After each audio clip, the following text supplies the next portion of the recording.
Guys ഞാൻ സാധനം കാണിച്ചുതരാം. ഇവിടെയായിട്ട് പൂച്ചകളുടെ കൂടാണ് അവിടെ. എൻ്റെ അച്ഛൻ കാണിച്ചാൽ അറിയത്തില്ല, ഒരു കുഴി പോലെ കണ്ടോ. അതിൻ്റെ അകത്തോട്ട് ഒരു വലിയ കുഴി, അതിൻ്റെ അകത്ത് പൂച്ചകൾ, ഇപ്പോഴും പൂച്ചക്കുഞ്ഞുങ്ങളുണ്ട് അതിൻ്റെ അകത്ത്. ഇവിടെ പൂച്ച കാണണ്ട, എന്നെ മാന്തു. അവിടെയാണ് ആ പൂച്ചക്കൂട്. കഴിഞ്ഞ ദിവസം ഞാൻ അങ്ങോട്ട് ഇറങ്ങിയപ്പോൾ ഇങ്ങനെ ഒരു പൂച്ചൻ്റെ അവർക്ക് ചീറ്റിക്കൊണ്ട് വന്നു. നമ്മളിപ്പോൾ വീടിൻ്റെ ഇവിടുത്തെ മതിലേലാണ്. ഞാൻ ഇവിടെ നിന്നുള്ള വ്യൂ അങ്ങോട്ട് കാണിച്ചു തരാം. കണ്ടോ, ഇവിടെ നിന്ന് നോക്കിയ റോഡ്. ഗൈസ്, ഇത് നമ്മുടെ വീടിൻ്റെ മേളാണിത്. ഇത് അതുണ്ടോ ഒരു ടവർ, അല്ല അത് ആൻറ്റിനയാ. ഒരു ടവർ ഉണ്ടായിരുന്നല്ലോ, അതവിടെ പോയി, വീഡിയോ കിട്ടാതെ. അതെ, അങ്ങൊരു ടവർ. എന്ത് അതേ കണ്ടോ ആ ടവർ. ഇവിടെ നോക്കി, അവിടെ എൻ്റെ അച്ഛൻ വീട്ടിലുള്ള ടവറാണ് അത്, ആ വീടിൻ്റെ അപ്പുറത്തായിട്ടുള്ളത്. ഗൈസ്, ഞാൻ നിങ്ങളെ വേറെ സൂത്രം കൂടെ കാണിച്ചു തരാം. ഒന്ന് ചാടി ഇറങ്ങട്ടെ. ഓ, ചാടി.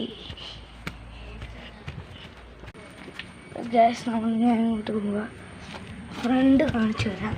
ഫ്രണ്ട് നിങ്ങൾക്ക് അറിയാമായിരിക്കും.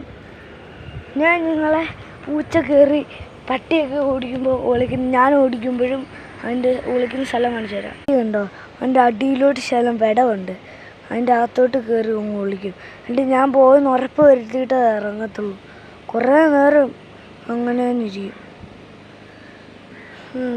ഇത് ടവറിൻ്റെ മേള്, ഒരു തേനീച്ചക്കൂട്. പിന്നെ ഇവിടുത്തെ ഈ സൈഡിലെ കാണിച്ചു തരാം.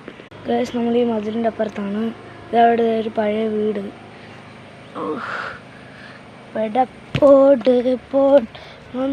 ഇതാരാ? കപ്പള.